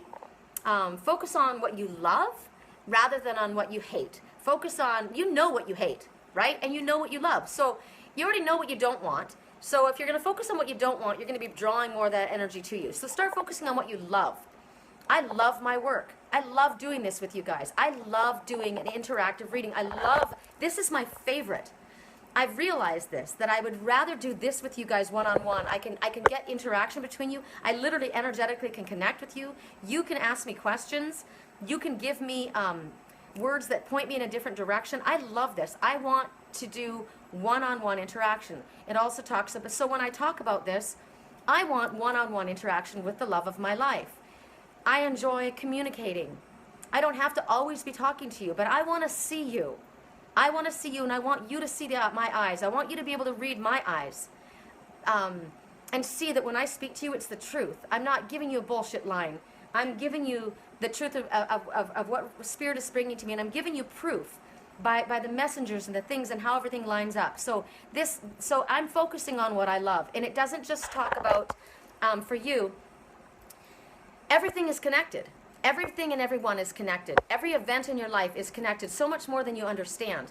Or maybe you do understand. But when I'm talking about focusing on what I love, and I like interacting with you, I love communicating, I love having one-on-one truthful expression, that's talking about every aspect of my life. So by me focusing on this with you, that helps heal that with my twin and I. It also helps heal it with whoever it was that interfered. Let the truth be spoken so that we can all move past and move on, because I just want peace. I don't want to fight with anybody. I love everybody. That's the energy that I'm going to focus on. So what is it that you need to focus on, LA? What is it that you need to focus on at this time that's going to help manifest what you want in your life instead of continue the energy of fear or worry or doubt spinning around you? They also want you to not worry about what other people think. I'm crying in front of people, I'm climbing trees, I'm dressing like Dora the Explorer, I'm putting feathers in my hat, I'm walking down a beach where all these girls are like all done up and looking like, you know, their high-heeled shoes, and I'm looking like that. But I was in the moment. I was feeling the moment, I was in that energy, and I don't care what anybody thinks. Then I did the next reading, and you saw a completely different side of me. And with you. So we all have different sides, right? Don't be afraid to be all of who you are. Don't be worried about what other people think. Show all aspects of yourself. Dare to be different. You know, it's fun. It's embracing everything that you've been given, right? It's embracing the inner child. We're all encouraged to, I've got to plug my phone in. We're all encouraged to embrace our inner child, right? I think there's a couple other messages. I got to kind of go over here now for a second. Sorry, because I got to be plugged in over here. It talks about the fluorite stone itself helps with stability. It helps with, I guess that would help you with grounding then, because it helps you be stable. It helps to stabilize your fears and your worries. It brings everything kind of back into balance. And you look at the colors. These are the ocean colors to me. They're very, look at the colors. They're very calming and peaceful. I love the word peace and harmony. You know, they flow. These colors are very soft and gentle and pleasing on the eye. So the fluorite energy, that's the kind of energy you're going to get. So they're saying they want you to replace the fear and trust. Trust that you're safe. You're wrapped in the arms of Spirit. Absolutely. So that's your message. I want to see what you have to say. Oh, you've got one. Right on. I don't know. I think I have some in my water. I put crystals in my water. I got to show you guys. Check this out. I got to look for a sec. Anything that I needed with my vision, with my skin, different things that I was concerned with, I asked Spirit. Actually, I looked it up and I researched everything. I keep this container, and I put all of those crystals in there, and that's the water I drink. And it's not just for physical manifestation, but some of it is for grounding, some of it is for forgiveness, some of it is for courage, some of it is for trust. I mean, all of the stones have different reasons, and I put them in my water, and I put them out under the full moon to get recharged, and I take that in internally, because I can put all the cream I want on the top of my skin. It's not going to help my body inside. This is coming from the inside out, metaphysically, spiritually, emotionally, in every way, physically, right? Okay, so that's your message. Hold on a second. Plugged in. Okay, so Brianna's next. Wait a minute.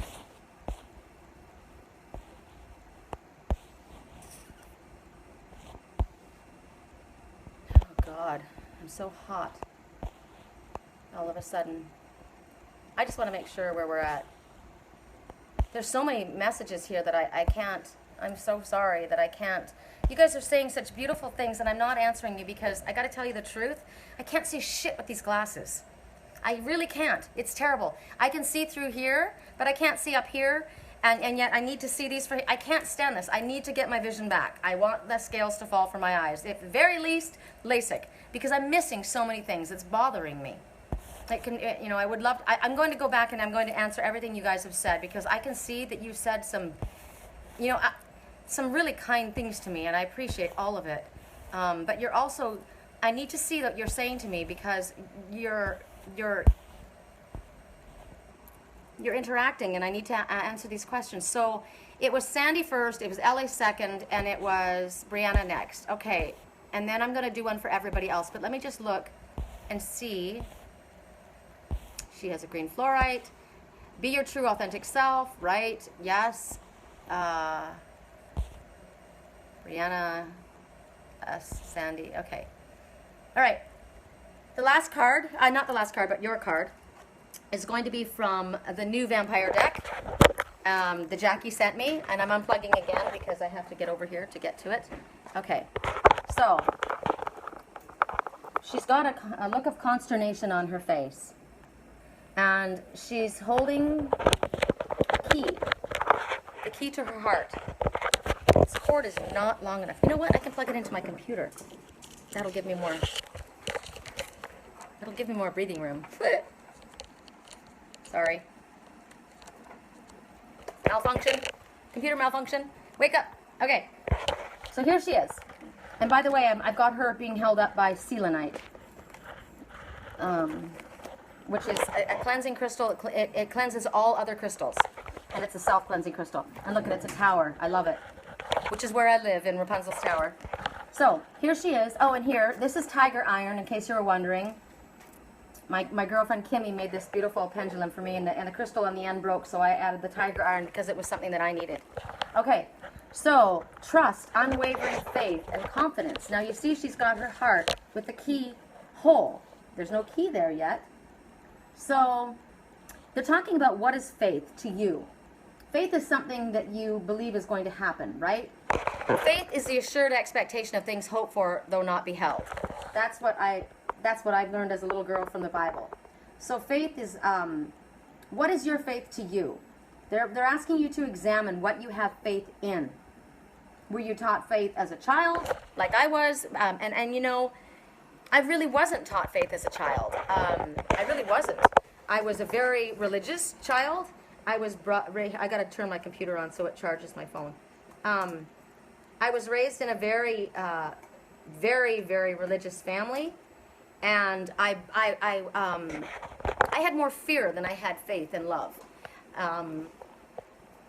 I didn't have a very close connection with God. So I was taught, my faith came into play. Yes, I have had faith my whole life, but I really have had faith proven to me. Spirit has proven itself to me since my awakening especially, but you know, bringing me through all the challenges of our life. So for you, were you taught faith as a child? Is it something that you learned along the way? Is it something when you reawakened? And a lot of times you're taught to believe in things that don't deserve your faith. Like I was taught to believe a lot of things that I felt were wrong. So I had faith in the wrong things. So they're asking you to now kind of take a look at the things that you have learned. Maybe it's time for you to relearn something. Relearn what it is that you're that you have this enduring, constant hope for. What you know you will come to you. I have to address something. I'm sorry. I have to address something, and it's going to affect someone else as well. Everything that I talk about with my twin, it's completely 100% in faith and spirit alone. We have had zero communication with each other for 2.5 years. Zero. I realize that looks insane. I realize that it looks crazy to other people, even my spiritual friends. And I was shown this long time ago from Spirit, that you will look like you've lost your mind. People, even your best friend's going to think you've lost it. My daughter thinks I need psychiatric help. She doesn't now, but she does. Because he's not there. He's not talking to you. It's not happening. This is in your mind. My faith in what Spirit shows me is so strong that I don't care if I look like I'm crazy. I don't care. I know that I'm not. Everything that I'm shown ahead of time has proven itself. Spirit has proven itself to me over and over again. The messages are so loud. The time frame is off. I thought it should have come at a certain time and it didn't. So does that mean that now I lose my faith because it didn't come at that time frame, my time frame? I heard in my head he'd be gone 3 years. I heard that in my head.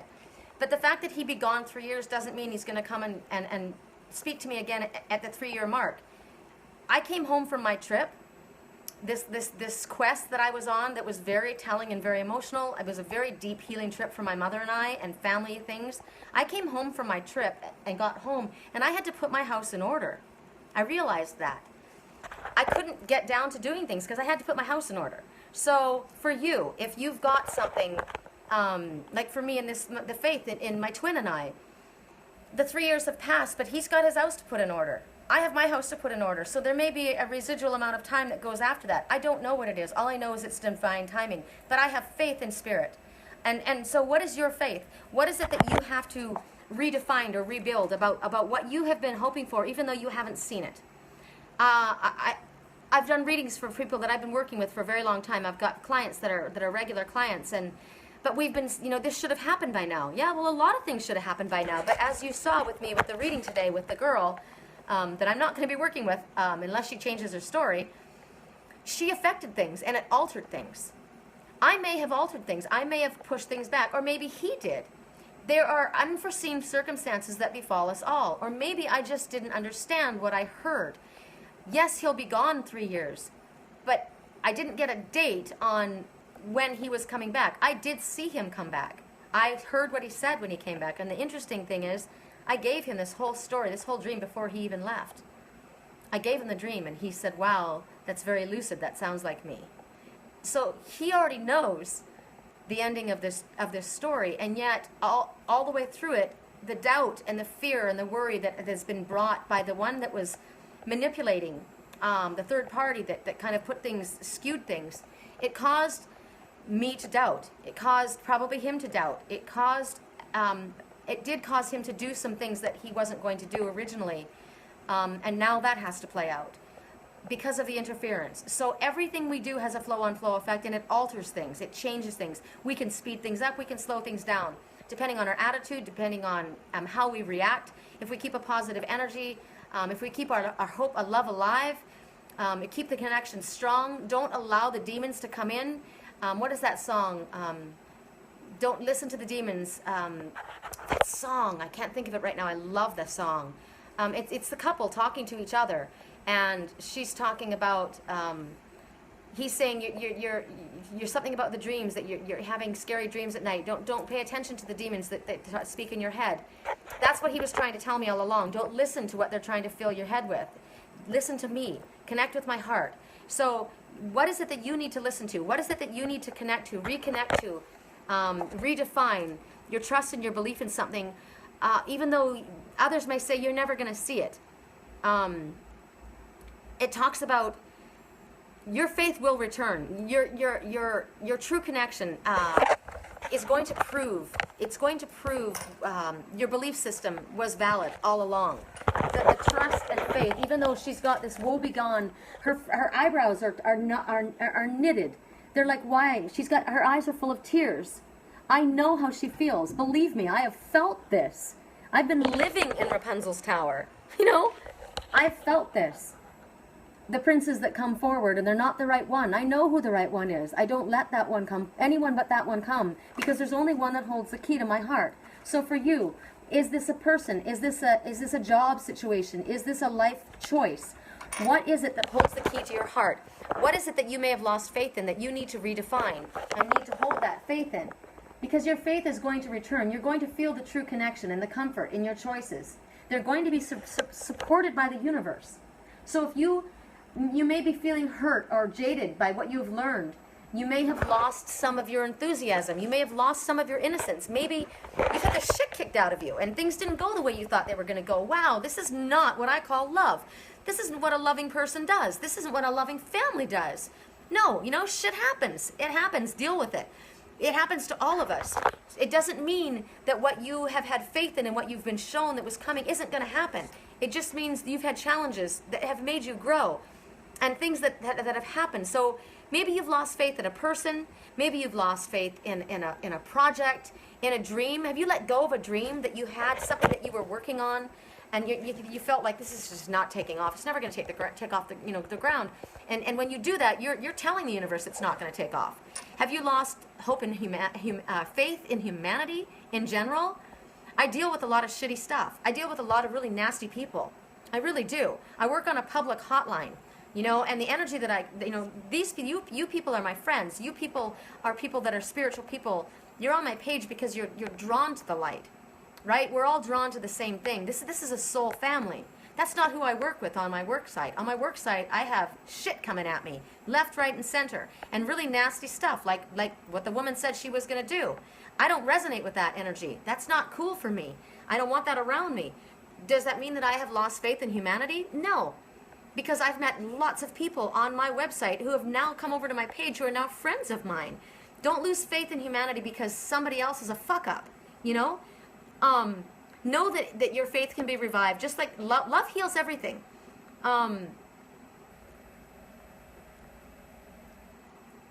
Something else just came to me.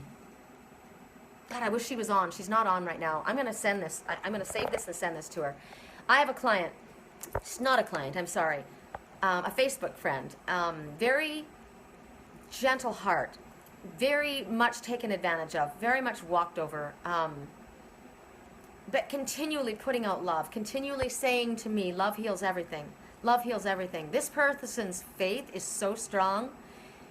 I'm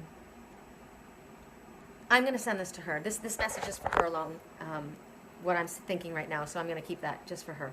So I hope that was something that worked for you, that you understood. Yes, things happen in divine timing. Your religious history is tragic, but your faith is strong. Spiritual, not religious. Absolutely. That's me. I will never, never belong to a spiritual organization ever again for as long as I live. Ever. I mean, a religious organization. Spiritual all the way. My church is outside. My father, mother gets me wherever I need to go. I don't have to be in a specific place. They will literally throw things at my head to get my attention. Birds will fly in front of me. Insects will jump on my hand. Eucalyptus pods will bump me in the head. Stuff happens, right? Spirit's going to get to us wherever we are. We don't need to go sit in a church. Some people feel that they need the comfort of a church surrounding them. And that's okay. That's okay. If that's your thing, I'm not poo-pooing that. It's just not my thing. Everybody's entitled to their own belief system. Everybody's entitled to what works for them. If religion works for you, that's good. That's what you need, and that's what works for you, and things work smoothly for you. All blessings to you, all the power to you. It's just don't push it on me. I respect your right to choose, and you respect my right to choose, and we'll get along great. So Christina, hi Christina. Oh my God, Christina, the second reading that I posted. I hope you read it. It's amazing. It's going to help us with your reading. Also this, I'd like you to go back and listen to this. You're going to love it. It's going to be really helpful. Absolutely, when we force things, it doesn't go our way. It backfires. It's the magnets. It's the magnets repelling. Ever since I was a baby girl, I wanted one. She most in this world that was to keep my love alive. Heart. Ever since I was a baby girl, I wanted one. She was most in this world that was to keep my love alive. A baby girl? You wanted a baby girl? Is that what you wanted? I'm not sure what you're saying. Okay. So I'm going to, those are those readings, and I said that I would draw a card for everybody. I'm going to do it from the Shapeshifters Oracle. I love the Shapeshifters. This is for everyone. These live readings are longer than my weekly readings. Thing. Ever since I was a big girl, I wanted one thing the most in this world, that was to keep my love alive. Okay. For me, I didn't realize what I wanted most in this world I didn't know until I was quite grown up. And when it was standing right in front of me, I didn't even recognize it because I didn't believe that I deserved it. I didn't believe that it wanted me to, and it did. What does the universe say? What you are seeking is seeking you also.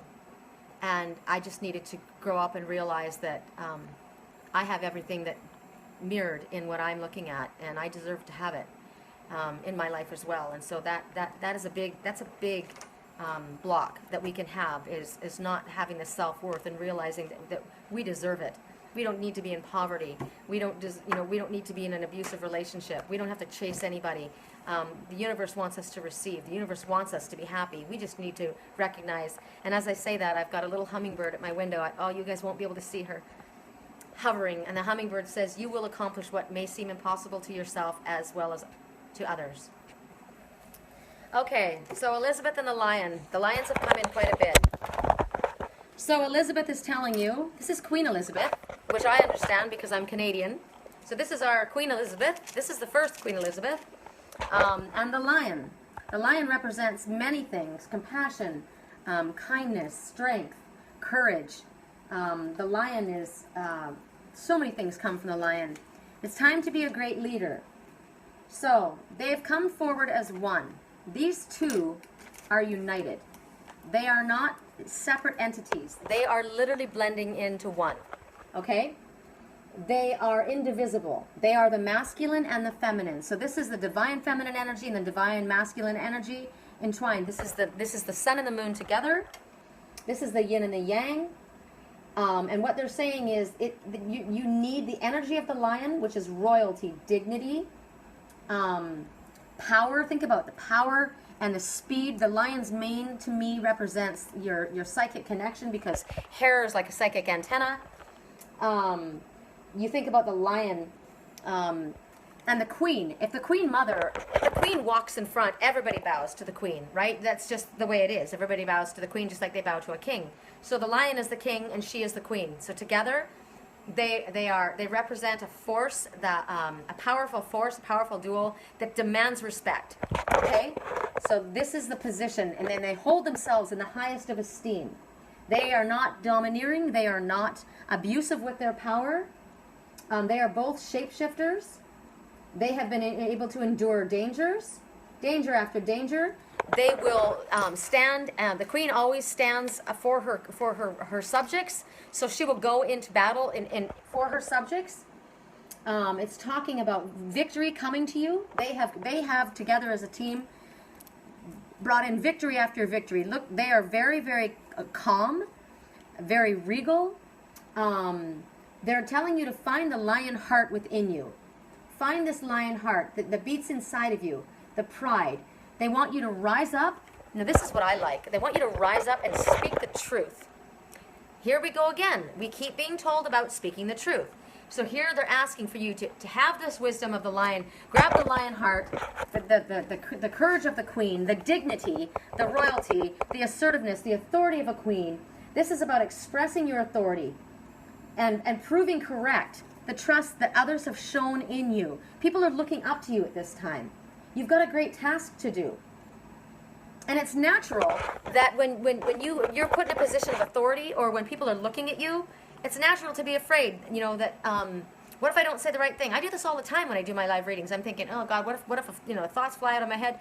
I'm getting much more courageous because spirit rises to the occasion. It's only when I first begin I'm a little nervous, but spirit rises to the occasion. They'll drop hints to me. Like if I'm in a reading and somebody's firing questions at me really, really fast, and sometimes I get very aggressive energy coming, men that call. I have a man that calls me. He's a Jewish man. He's very, very successful. I'm starting at my computer again, sorry. And he calls me about business. And he's a mover and a shaker, and he's got companies that he runs. I got to tell you, it's intimidating because he says, I call you because I trust you. I trust your connection, and this is what I need to know. And he fires these questions at me so fast, and I'm just like, I got to tell you, every single time he calls, my heart starts to go. So it's natural that you're going to have this, but I will literally have somebody send me a message right then on Facebook, and it'll go bing, and I'll look, and it'll just, and I know how to read read Spirit's messages in the fifth dimension. I understand what they're saying to me, so they'll give me a heads up, right? So it's natural for you to have fear. So don't worry, because you're not alone. You've got your companion, the Lionheart. This is your higher self and spirit working with you. This is the power animal of the lion that's coming into play. So you don't have to worry that you're doing this alone. At this time, it's talking about you being an educator, possibly, you making a stirring speech, maybe managing a group of people that are out of control or troubled. Maybe somebody's in a situation where there's a threatening situation and you need to take the control of the situation. You're a leader. You're going to remember your ancestry. You're going to remember. I got to tell you, I came in with the lion people. That's why I love this card. Call on the lion people. Call on the energy of the lion. Call on the power animal, the lion. You're going to remember your heritage and where you came from. And all of a sudden, your higher self is going to take over. Nothing's going to make you back down. Nothing will allow you to back down. You will triumph if you remember that the blood of the lion runs through you and that spirit is your crown. You are not in this alone. Understand that nothing is going to get in your way. You will outwit. You will. And this is what's so cool is this man that I'm dealing with runs these companies, right? And I'm not college educated. I've been, it's not me that's got all these answers coming. It's spirit that's going boom, boom, boom, boom. Just like those hearts that are going right now. I'm seeing hearts going by. That's what spirit does. They start firing off things in my head. And I know I don't take credit. I do not take credit for the messages that I'm giving. These messages, I am a channel. I am giving messages from spirit. It is not me talking to you. It is higher self talking to you, which is connected to the divine. Yes, I am connected to that. And I've worked very hard to get to this place where I've gone through a lot of challenges to learn and to understand how spirit's speaking to me. But it is definitely not my message speaking. It is the Mother Father's message coming to me. And so with you, that's what's going to happen. If you're in a position where you're feeling afraid, call on your Mother Father. Call on the lion energy. I call on my animal totems all the time. I think about the animal totems and what they do, and I call them in. And the power of them, because we are connected. We are all one. And especially, I feel that especially strong coming in with the lion people. I call on the big cats, the leopard. I call on the lion. I call on the tigress. I call on my avian messengers, because whoever you resonate with. The bat, if you resonate with the bat, because the bat has sonar vision. It flies at night. It doesn't have to, it feels its way, right? The owl can see through the darkness, through the past illusions. Call on your animal messengers. They're so powerful. Insects, the ladybug. The ladybug talks about wishes fulfilled. The cricket talks about singing your song and taking giant leaps forward. Same thing with the grasshopper. Whatever you need to do in your life, think about the animals and the insects that you see. And if you and your higher self knows what's going on before you do. I didn't know why my battery was dying out. I figured it out when I got there. My higher self, when I talk to you guys like this, I go back and I listen to these messages that when we talk, and to my readings. And I hear things, and I would like to redo them and go, oh, dang, this means this, and this means that. Because my higher self gets on a roll, going so quickly, that I'm not even connecting all the things that are firing. There's so many messages that I am capturing in my head, and then when I look back, there are other messages that all connect together that I capture afterwards. So your higher self goes at will. It comes when you call it in. You are never alone. If you're in a position where you need help, you call in your animal messengers, you call in spirit. You will be triumphant. You will not be outwitted. I said from the very beginning, no one is going to keep the twin souls apart. Our Father, Mother intended this to happen. No one is going to keep us apart. You may slow things down. You may fuck things up. You may get in there, but you don't want to do that, because you will pull that karma on yourself. So whoever interfered in our life path, even though things did have to happen, even though there were lessons that needed to be learned, we both needed to learn lessons, and everyone involved needed to learn lessons. That's why there's no anger or animosity or hatred going at the ones who did this. However, you will pay for that. There are consequences for everything you choose to do that is not in the highest of integrity. So when somebody lies or manipulates or takes somebody else's free will, even when they are trying to do it to help somebody, when you overstep your boundaries, you will have repercussions. I've had repercussions for the things that I've done. I own it. And when I get together with my twin, I know he's going to say, you know what, Sherry, blah blah blah, A B C D. You know, if you hadn't done this, this wouldn't have happened. And I'll take it. I'll take my lumps. I get that. I understand. Nobody is without blame. We all have play a part. But no one is going to outwit spirit, and no one is going to stop certain things from happening. So when we're on a mission, somebody said that to me. That was a nasty comment that I was given by somebody that I ended up just completely disconnecting from. The person said to me, "What do you feel? What are you feeling for me?" And I told them what I got. I mean, and they didn't like what I got because it wasn't, you're handsome and you're intelligent and you're brave and you're very connected. What I got was, I feel fear, I feel anger, I feel embarrassment, I feel shame. I feel a great light in you. I feel a great gentleness and honesty. But I feel that what I'm also picking up is that you feel that that's weakness. And now the person didn't like that at all. And I got back, you don't know who you don't read me at all. I'm on a mission. And I thought, go on your mission. Go on your mission, you do your thing. There was a lot of other things that were said, and it was because they didn't like what they heard, and what came out was nasty. And I said, you know what, I'm going to disconnect from this and put us both out of our misery. But you be on your mission. I'm on a mission too. I'm on a mission for spirit. And I won't be outwitted. I won't be caught off guard, and neither were you. If you're following spirit's path, your soul's path, in the direction and standing in your integrity and in your truth, you won't be outwitted. You won't be stopped. You may be slowed down, and if spirit allows things to slow down, you will trust that there's a reason that they allowed things to slow down. Maybe it was actually to your benefit in the end. It is to my benefit. I do realize it was to my benefit. It's made me stronger. It's made me wiser. It's made me more compassionate and loving. And maybe other people are involved, and maybe they needed things to slow down. So you may think, oh, aha, I stopped this from happening. No, you didn't. You slowed things down, and you put a fork in the wheel, but we bent your fork. You're never going to be able to eat from that same fork again, because now we know. Your fork is bent. You're the one who did it, and you aren't going to be trusted. You're going to have to earn your trust back. So who knows what's going to happen? There's definitely consequences for that. Understand that what you are dealing with is spiritual power. This is not about egoic power. I did say that about this person that was dealing with me. I said, I understand that you're on a path, just like we're all on a path, and I like the fact that my light's out. That's interesting. That's a message. That's really weird.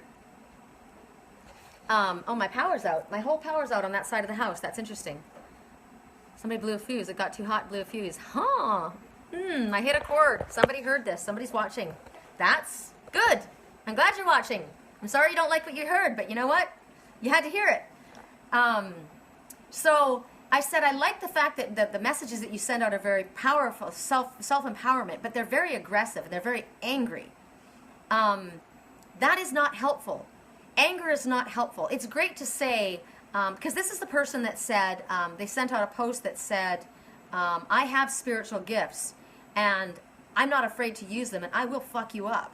And I thought, wow, bad idea to think that, to envision that, and definitely to say something like that is negative energy. You don't ever want to put that kind of negative energy out. First of all, you have no business interfering in anybody else's free will to manipulate things. And that person said to me, the response was, you have no idea. If you knew who I was, I am on a mission. I am here to wake up the light workers of the world. And I thought, wow, dude, I don't know who you think you are, but there's a lot of us out here. There's a lot of us. We're all working together, and we're all on the same team. So if this is how you encourage your team, by telling them that I can fuck you up, you're not on my team. It's time for our teams to separate. You play on that side, because that's not the side of the light. If you're here to wake up the light workers, you just blew your power button, and it blew out. So that energy is not flying high for me. I just want to see if there's anything in this book that they're saying. Oh, this is funny. They're saying, and this is for all of us, because we're all coming up strong, right? We're all finding our voice. We're all remembering where we came from, and people will come to us and we will be promoted. Other people will promote us. We don't have to go out there and like this person, and there's a difference between ego and ego pride and spiritual pride. Like I say, there is no ego in spirit, right? That is a falling pride. That's the pride that comes before the fall. The Father says you will bow down. That's love. That's not that's not the kind of pride that we want to have. We want to have pride in a job well done. Pride in the fact that we're showing love and compassion. And we won't have to toot our own horn. We won't have to brag. You know, I used to say that my whole life. I've always been repelled by people who brag, because if you're that great, you don't have to toot your own horn. Other people will see that. That will emanate from you. We all know these people that just sit there and they brag, and you're thinking, you're doing that because you're insecure. You don't have to do that. We all have the same darkness. We all have the same fears. We all have the same weaknesses. And buddy, the guy that I disconnected from, I don't hate him. I just didn't want to take on that negative energy. It wasn't helpful for me. So they're saying that at this time you're going to be promoted because you're a leader in the proper sense of the word. You're a leader in the way of love. The best rule of thumb always is, what would love do? What would love do? What would love say? Right? Okay. What if it's the twin soul that does it? What? What are you asking? Somebody said, what if it... I changed my name and added my maiden name. You helped me through a very dark time not long ago and talked me through it. I haven't gone anywhere. Oh, okay. Got it. Okay. I've been thinking about that, about name changes. Do you remember a few years ago, I don't know if you guys were with me then, but a few years ago I changed my name. I took on my mother's maiden name because it felt more me. It's Laishan. It's pronounced Laishan. It's Celtic because I'm Welsh. And that was my grandmother's name, and my grandmother raised me. My adopted name, I was adopted when I was 7.5. And I have two little half-sisters. Well, they're not little now. The last name was Standal. That's my real father, Standal. He is Norwegian, so I had a little bit of Norwegian in me, but he also had Welsh in him, so most of it's Welsh. But I never had him in my life, so I changed it to Standal. Because that was my natural birth name, and I thought, I'm not Columbus. Columbus is my ex-husband's name. I kept that name because of my son, and yet my son has cut me out of his life because of my spiritual work. And so I keep hearing this song, I fell in love with a woman with another man's name. A friend of mine wrote the song, and I thought, I don't like that. I don't like that I carry another man's name that is not the love of my life.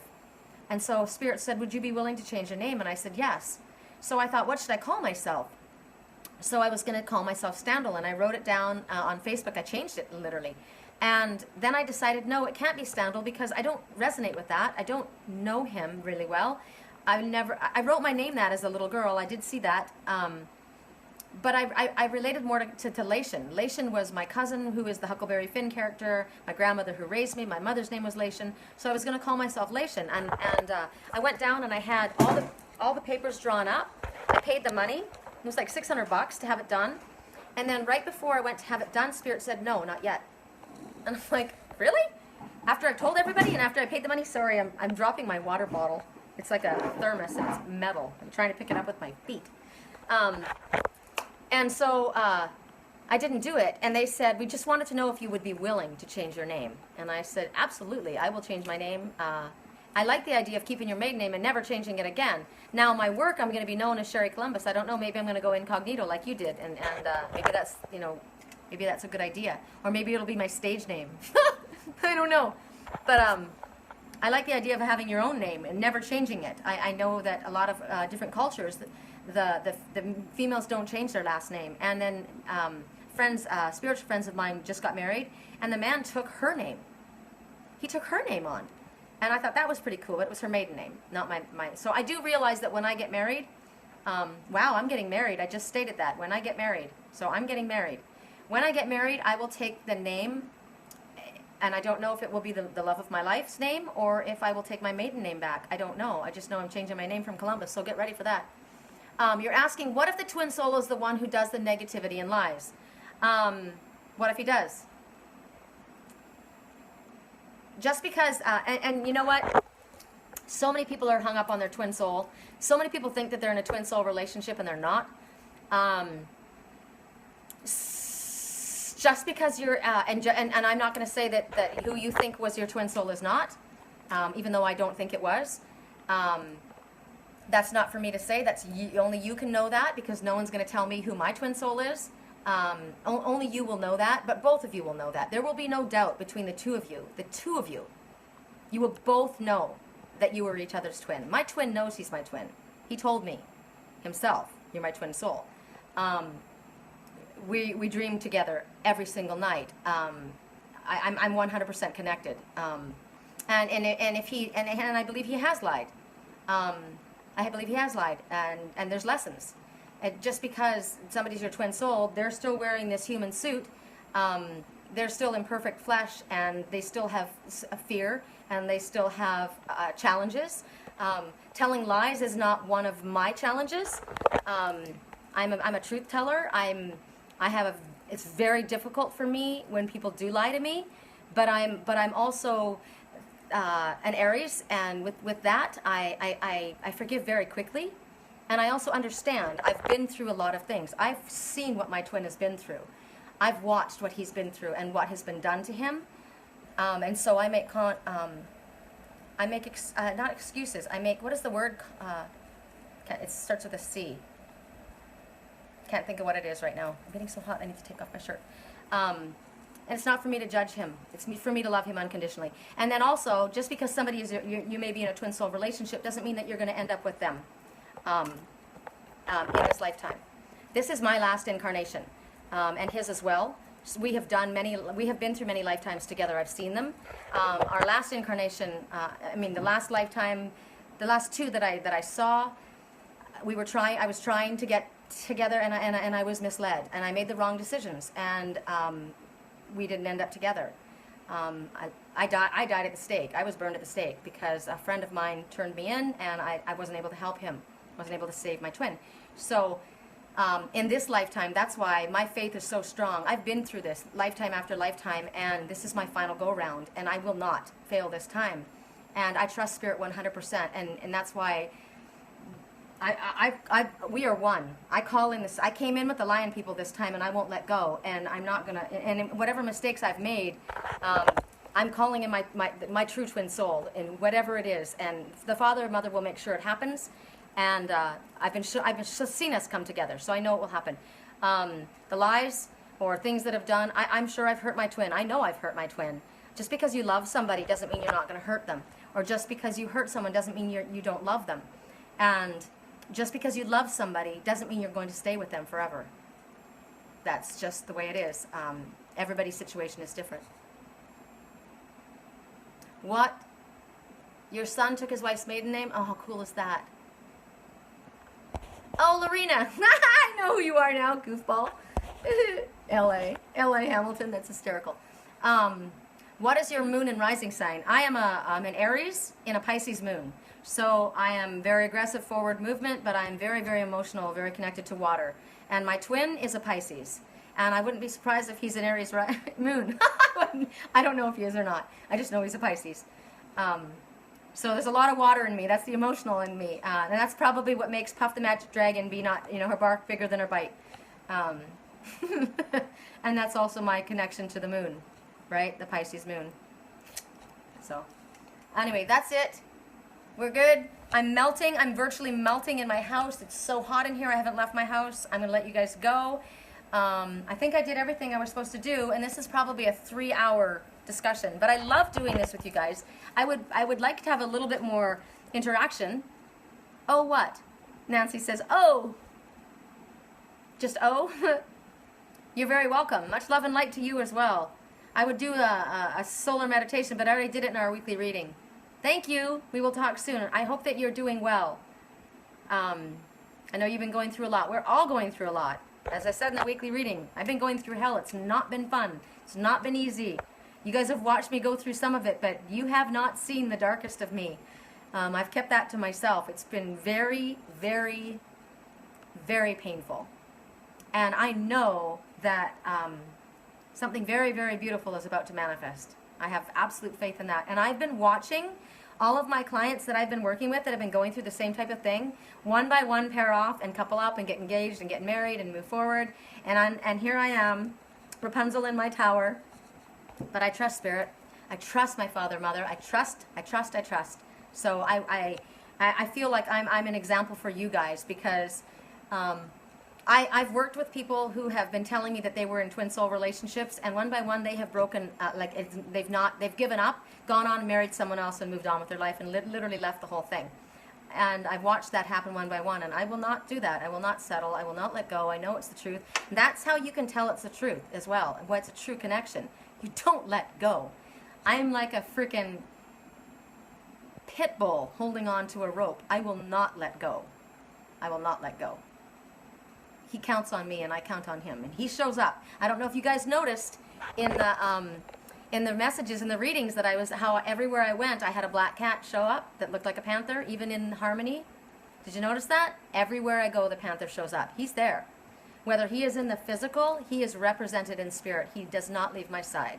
Whether in his human flesh, right now he's working through his issues, whatever they are, his higher self is always with me. And I am always with him. So that's how you know you're in a twin soul relationship.